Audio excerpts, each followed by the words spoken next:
नमस्कार, स्वागत बा आप सभी दर्शक लोगन के। तब फाइनली आज वो फिल्म के ऑफिशियल फर्स्ट लुक रिलीज कर दिया गया बा, जोना के एगो अलग ही स्टोरी बा। जी हाँ, हम बात कर रहे बानी बोल राधा बोल फिल्म के बारे में, जोना के आज फर्स्ट पोस्टर यानी कि पहला लुक रिलीज कर दिया गया बा।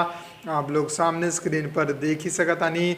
और ई जोन फिल्म बा ये वेब म्यूजिक द्वारा एकर सारा राइट खरीदल गईल बा। एकर ट्रेलर गाना सब कुछ आप लोगन के वेब म्यूजिक यूट्यूब चैनल पर ही देखे के मिली।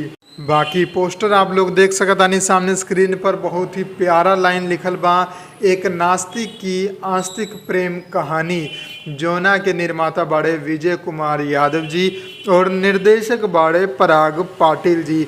और फिल्म के स्टोरी कुछ ऐसा यूनिक बा जैसन कि आप सबके पते हुई पहले से बहुत बार खेसारी जी भी कह चुकल बाड़े अपन इंटरव्यू में कि ई फिल्म की स्टोरी कुछ ऐसा बा कि खेसारी लाल यादव जी के जौन हीरोइन बाड़ी मेघा श्री जी, उ दिन में त लड़की रहेली लेकिन राती खूनी जानी शाम के बाद सूर्यास्त होला के बाद उ बकरी में परिवर्तित हो जाली। तो खेसारी लाल यादव जी आप लोगन के इस फिल्म में बकरी के साथ, जी हाँ, बकरी के साथ रोमांस करत नजर आई हैं।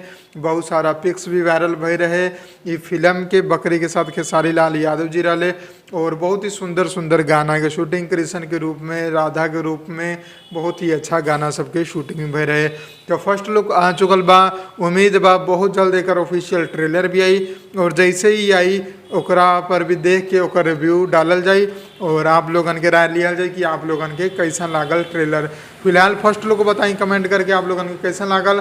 हम मिलम आप लोगन के अगला वीडियो में, तब तक खातिर जय हिंद, जय भोजपुरी, प्रणाम।